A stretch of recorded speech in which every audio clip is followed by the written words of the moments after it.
Dans cette paroisse en milieu rural,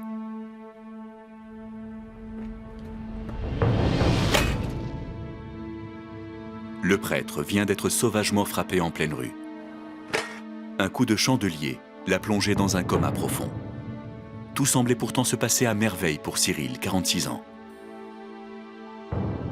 Arrivé depuis peu dans ce village, il s'était déjà forgé une très bonne réputation parmi les fidèles. Qui a pu s'attaquer avec une telle brutalité à cet homme d'église respecté? Retour sur une surprenante agression.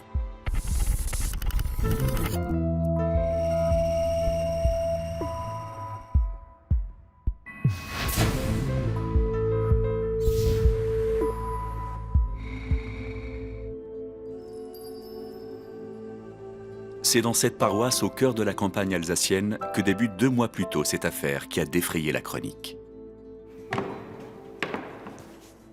Bien qu'il soit arrivé depuis peu dans la région, Cyril, un prêtre ouvrier, suscite déjà l'approbation de nombreux paroissiens, notamment de Charlotte, une habituée des lieux. Vous serez des nôtres pour la catéchèse ce soir? Oh, bien évidemment. Depuis que vous êtes en charge de la liturgie, je ne raterai pour rien au monde ces échanges de paroles.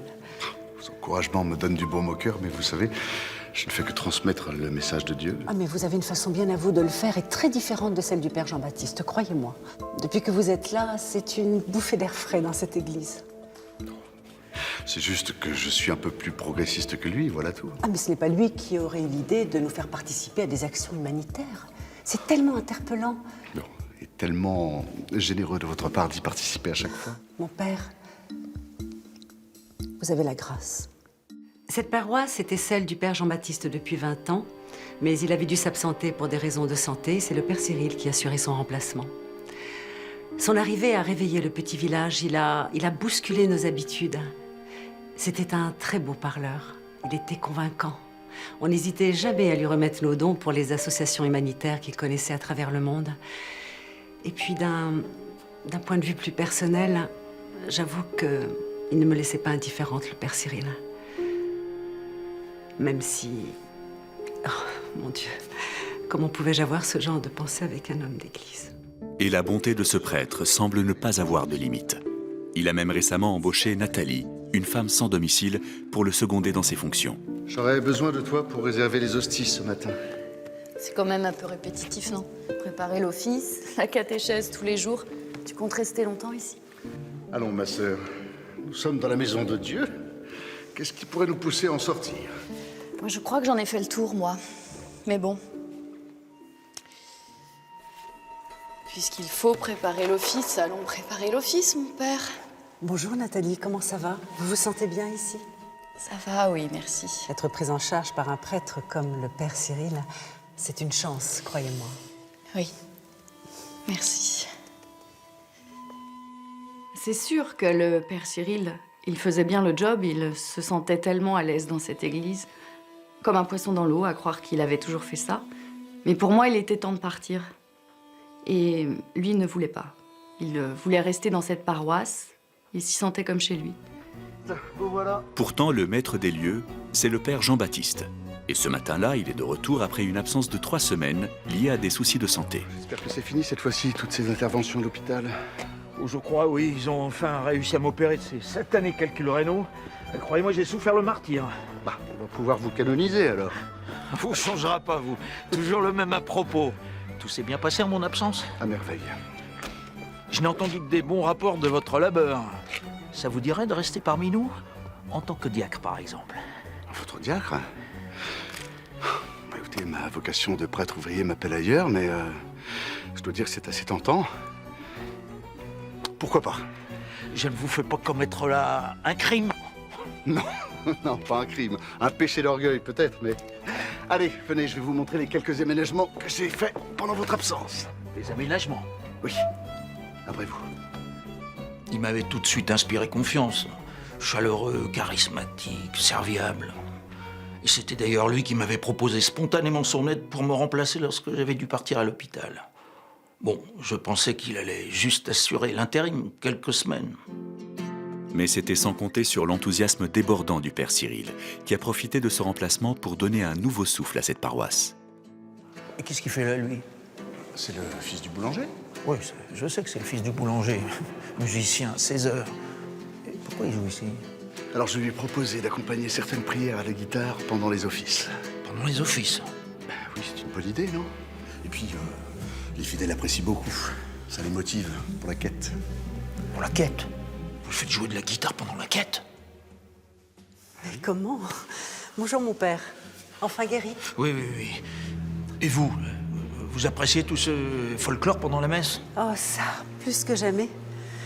Dites, mon père, Cyril reste parmi nous, hein? Oui, en tant que diacre.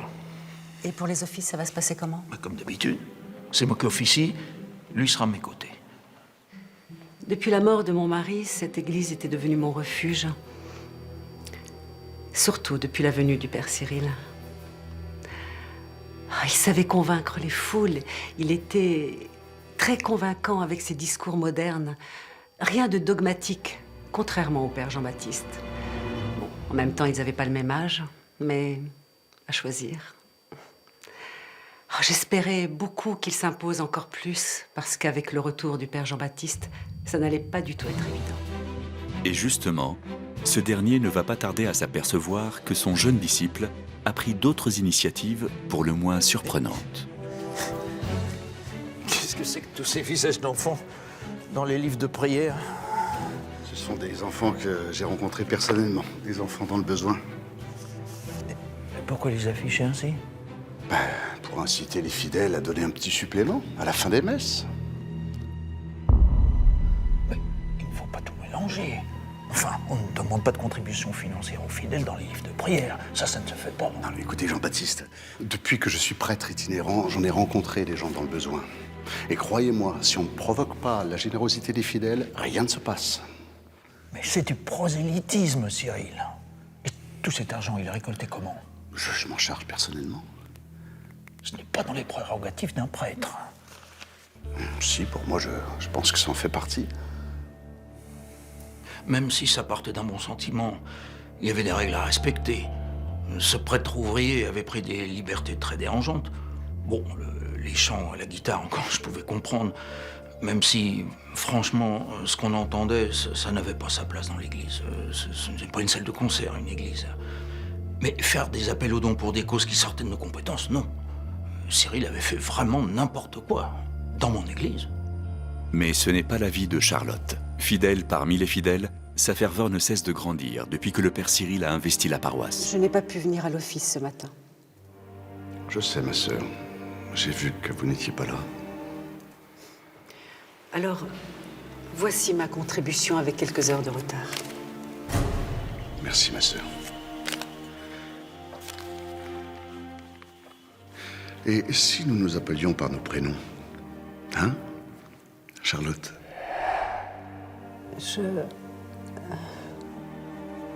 Oui, mon père. Cyril.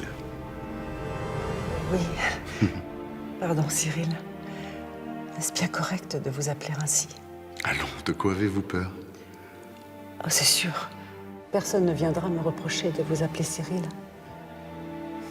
De toute façon, ça fait bien des années que je n'ai plus de compte à rendre à personne. Et à l'âme de votre époux. Ah oui, bien sûr. Ce n'était bien sûr pas envisageable avec un homme d'église et c'était ce que je me répétais sans cesse. Mais en présence du père Cyril, je retrouvais des émotions presque adolescentes. Je craquais littéralement pour cet homme, j'étais troublée.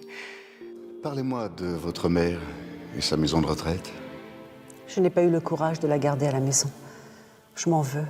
Plus que ça même, j'ai honte. Il n'est jamais trop tard pour demander pardon. Soyez dans votre cœur. Allez voir votre mère. Si seulement je pouvais me rattraper. Mais vous le pouvez. Par la charité. Regardez notre sacristine. Sans emploi, sans domicile fixe. Même si aujourd'hui la maison de Dieu l'accueille, vous pouvez l'aider. Mais comment cela? Nathalie doit aller rendre visite à ses parents. Ils sont tous les deux dans le sud, à l'hôpital. Et ils vont peut-être mourir.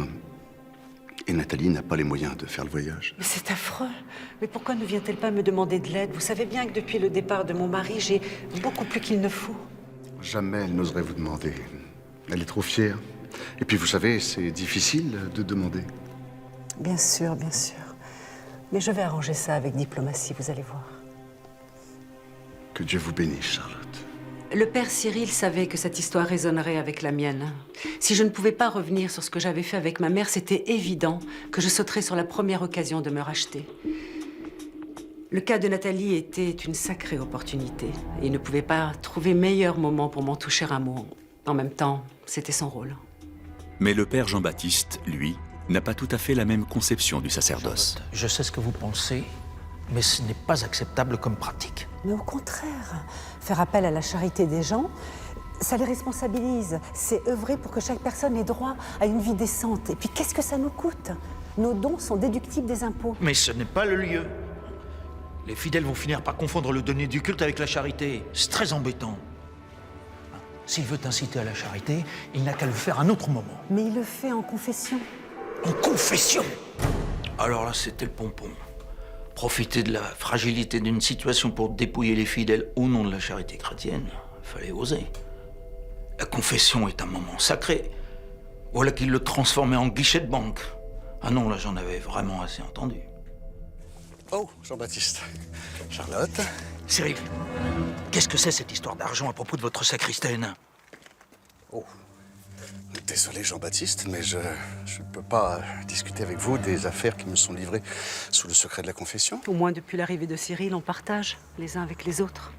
Charlotte, je crois que vous vous méprenez sur le sens du mot partage. Ce n'est pas l'objet d'un lieu de culte que de devenir la plaque tournante d'un trafic de bonnes œuvres. C'est très bien ainsi, il va falloir vous y faire. Mais qui décide dans cette église à la fin? Ah, alors ça, c'est une bonne question, Jean-Baptiste. Et je crois que nos brebis ont choisi leur berger. Cyril, qu'est-ce que vous êtes venu faire ici? Je n'en croyais pas mes oreilles. Il était en train de me mettre à la porte de ma propre paroisse. C'était le monde à l'envers. Je me disais que le Seigneur m'envoyait là une épreuve bien singulière. La tentation était forte pour moi de lui expliquer ma façon de penser, autrement qu'avec de bonnes paroles. En lui expliquant sa façon de penser, le père Jean-Baptiste, d'ordinaire si calme, pourrait-il perdre son sang-froid?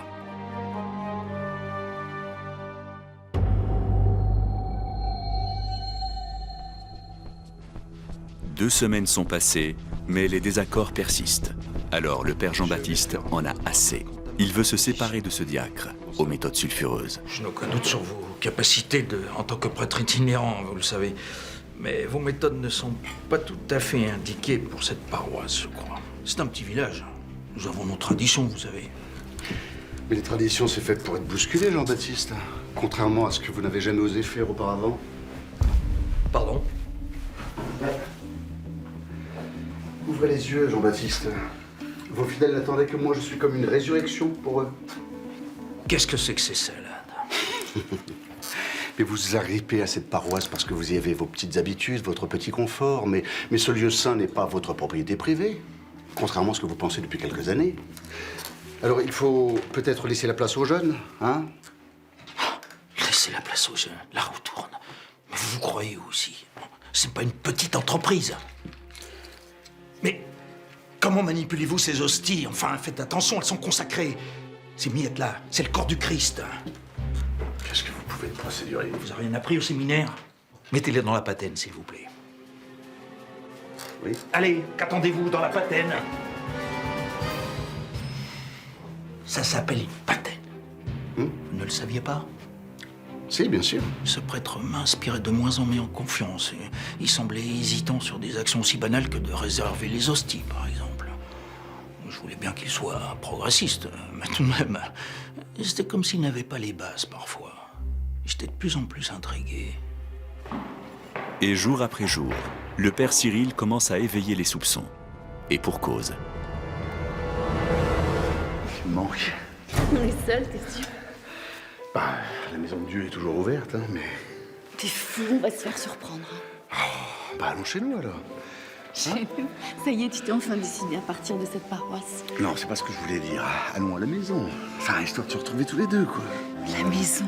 C'est chez le père Jean-Baptiste qui nous héberge dans deux chambres séparées.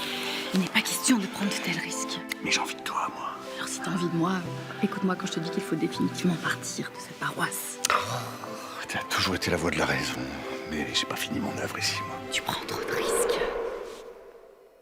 Bien sûr, on avait une relation très forte avec Cyril. On était très fusionnels, c'est pour ça que je l'avais toujours suivi dans ses dérives. J'aimais profondément cet homme dont je dépendais et en même temps, je sentais bien qu'il fallait que j'arrive à m'en détacher. Enfin. Qu'est-ce que c'est? Attends, Charlotte, pour que t'ailles voir tes parents dans le sud. Parce que je te rappelle, ils sont à l'article de la mort.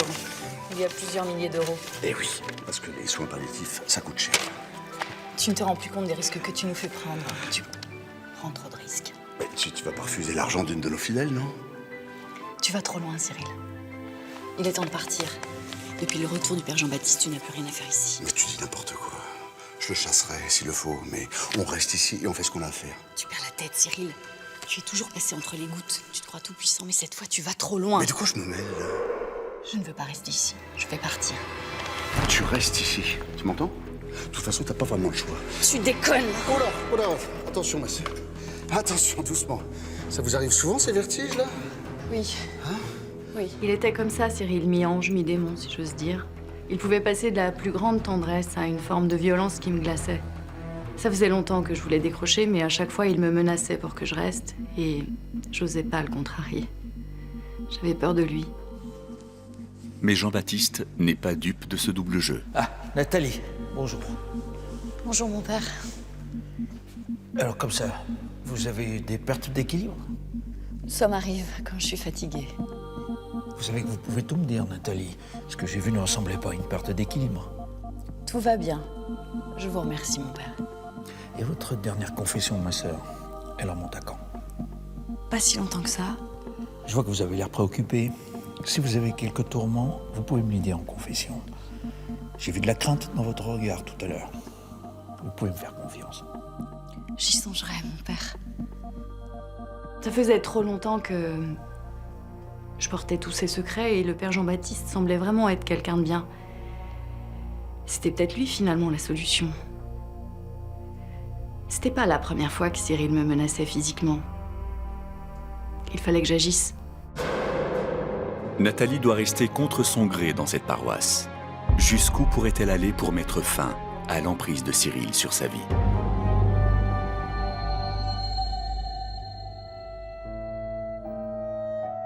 Le lendemain, une étrange découverte va mettre le père Jean-Baptiste sur le chemin de la vérité.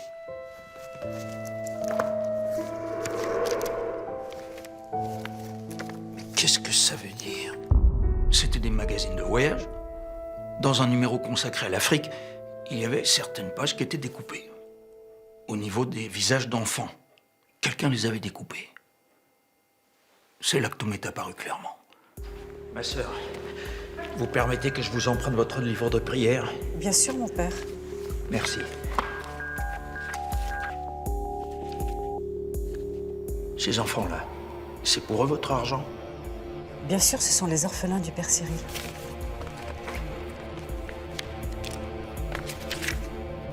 Je crains fort que le père Cyril n'ait voyagé qu'à travers ces magazines. C'est vrai que c'était troublant, mais pourquoi le père Cyril aurait-il inventé tout cela?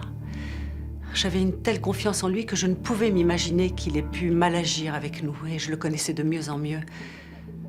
Il était devenu bien plus qu'un prêtre pour moi, et c'était inconcevable qu'il nous ait manipulés. Et effectivement, il a très vite réussi à me rassurer. Car comme d'habitude, le père Cyril ne manque pas d'aplomb. Qu'est-ce que vous voulez savoir au juste? Savoir si c'est moi qui ai découpé ces photos d'enfants pour faire des appels aux dons, c'est ça? Oui, c'est moi. Mais c'est de la manipulation. Non, je crois que j'ai aidé plutôt ces fidèles à ouvrir leur cœur. Grâce à ces photos, je les ai convaincus de s'orienter vers des associations caritatives. Vous leur avez menti. Mais pour la bonne cause. Charlotte, vous auriez donné, vous, si je ne vous avais pas montré ces photos? Peut-être bien que non, vous avez raison. Alors, que vaut un petit arrangement avec la réalité pour servir de noble cause? Et qu'est-ce que cela change? Parce qu'au final, ces enfants ont besoin d'argent, quel que soit leur visage. Et tout cet argent, Il est recolté où? Alors là, depuis quand on devient suspicieux entre prêtres? Quelle vilaine idée vous avez là, vous, hein? C'est vrai que le père Cyril avait des méthodes bien à lui pour créer un électrochoc auprès de ses fidèles et les convaincre à donner de l'argent pour de bonnes causes. Mais dans le fond, pouvait-on le lui reprocher? Malgré son assurance, l'étau se resserre peu à peu autour du père Cyril. C'est toi qui les as laissés là, les magazines, Cyril. Alors ne me rends pas responsable de ta négligence. Tu ne fais plus attention à rien parce que tu te crois tout puissant. Ça ne peut plus durer. Ça durera aussi longtemps, je le déciderai. Et puis t'as intérêt à tenir à carreau, parce que si je plonge, tu plonges aussi. Tu le sais, ça, non? Je m'en fiche de plonger. De toute façon, c'était écrit qu'un jour ou l'autre, il faudrait qu'on paye pour tout ce qu'on a fait. Je t'empêche de parler, Nathalie. Je te jure que je t'empêche de parler. Cette fois, il fallait que je trouve enfin le courage de sortir de cet enfer. Et j'avais confiance en Jean-Baptiste pour m'aider. Pour la première fois, depuis des années, j'avais croisé quelqu'un de fort, quelqu'un de confiance sur ma route. Nathalie ressent alors le besoin de se confesser. Pardonnez-moi, mon père, parce que j'ai péché. Cyril n'est pas prêtre. Il ne l'a jamais été. Qui est-il? Un escroc. Et vous, qui êtes-vous? Son amante. Je regrette, mon père. Dites-moi tout, n'ayez crainte. Cyril s'invente des métiers. Architecte, grand mécène, directeur d'école et aujourd'hui prêtre. Chacune de ces professions lui permet de détourner des fonds par des moyens pas très légaux. Et vous, pourquoi l'avoir suivi? Par amour? Mon père, j'ai cessé de tenter de l'arrêter, mais ces derniers temps, il est devenu de plus en plus violent avec moi. J'ai peur de lui. J'étais effondré. J'avais livré ma paroisse à un petit escroc. J'avais failli par naïveté. J'avais trahi la confiance de mes fidèles. J'avais péché par orgueil, pensant que du haut de ma longue pratique, j'étais à l'abri des erreurs de jugement. Quelle leçon d'humilité je recevais là. Et sans perdre une minute, le père Jean-Baptiste est bien décidé à mettre un terme à cette usurpation. Vous avez fait quelques achats, je vois. C'est une belle veste, en tout cas. Je vois que votre vœu de pauvreté formulé pendant votre séminaire de prêtre ne vous empêche pas de vous faire plaisir. Et de quoi je me mêle? Je sais tout, Cyril. J'ai appelé l'évêché, les différentes missions ouvrières, personne ne vous connaît. Vous êtes un escroc. Oui. Et qu'est-ce que vous comptez faire maintenant? Ça dépend de vous. Je ne souhaite pas vous abandonner à la justice. Je préférerais vous aider. Mais je ne le ferai que si vous vous engagez à rembourser tous les membres de la communauté que vous avez escroqués. Et si je rembourse, vous me laissez partir? Et si vous faites pénitence aussi. J'avais peut-être trop fait confiance à ma capacité à faire sortir le meilleur d'une âme blessée. Et Cyril allait peut-être en profiter pour s'enfuir sans laisser de traces. Mais sans confiance, rien ne peut se faire ici-bas. Qui sait, la suite allait peut-être nous réserver une bonne surprise. Mais un peu plus tard, Qu'est-ce qui vous est arrivé, Charlotte? C'est le père Cyril, il a tout pris. Les chandeliers, les calices, tout ce qui avait de la valeur. J'ai voulu l'en empêcher, mais il était comme fou. Il m'a poussé, il a pris la fuite. Mais dans quelle direction est-il parti? Par là. Mais qu'est-ce qui se passe, mon père? Je comprends rien. Cet homme est tout sauf un prêtre. Je m'étais ouverte à lui en confession, dans le plus profond de mon cœur, mes doutes les plus intimes, mes petites noirceurs, mes pensées les plus troubles. Je me sentais profondément blessée, humiliée. Cyril vient de piétiner violemment la dernière chance que lui a offert Jean-Baptiste. Tandis que Charlotte découvre l'étendue de l'outrage qu'elle a subi, leur attitude vis-à-vis de lui risque de ne plus être très charitable.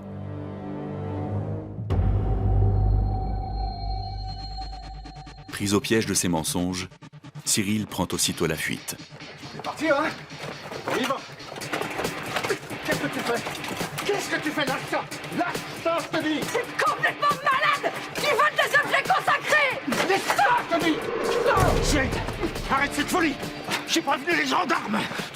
J'aurais dû me débarrasser de toi depuis longtemps. Cyril, arrêtez, vous êtes fou. Pourquoi t'as fait ça? Hein? Pourquoi t'as fait ça? Tout est allé si vite dans ma tête. Il était allé trop loin. Je l'ai frappé, avec toute la violence que j'avais en moi. Une violence retenue depuis si longtemps, comme un barrage qui cède sous une tonne de pression. Je voulais pas le tuer, juste me libérer. Mon Dieu, tout s'est terminé en drame. J'aurais peut-être dû faire appel plus tôt à la justice ordinaire. Qu'est-ce que j'imaginais qu'il était aussi facile que ça de faire revenir un malfaiteur dans le droit chemin. J'ai péché par orgueil. Cyril s'en est sorti, mais de justesse. Je ne lui en veux plus, c'était un homme malheureux. Et malgré ses intentions mauvaises, il avait quand même réussi à faire souffler un vent de nouveauté sur cette paroisse. C'est incroyable parce que, malgré cette aventure, on se sent mieux dans cette paroisse. Les prêches de Jean-Baptiste ne sont plus les mêmes. C'est vrai, finalement. Les voies du Seigneur sont bien impénétrables. Lorsque Cyril reprendra ses esprits, il ne portera pas plainte contre Nathalie qui l'a frappé avec le chandelier. En revanche, il sera aussitôt mis en examen pour escroquerie et usurpation d'identité. Il écopera de 3 ans de prison. Le faux prêtre quittera le tribunal les menottes aux poignets, jetant un dernier regard à Charlotte. Celle-ci, après avoir assisté à tout le procès, lui rendra régulièrement visite derrière les barreaux.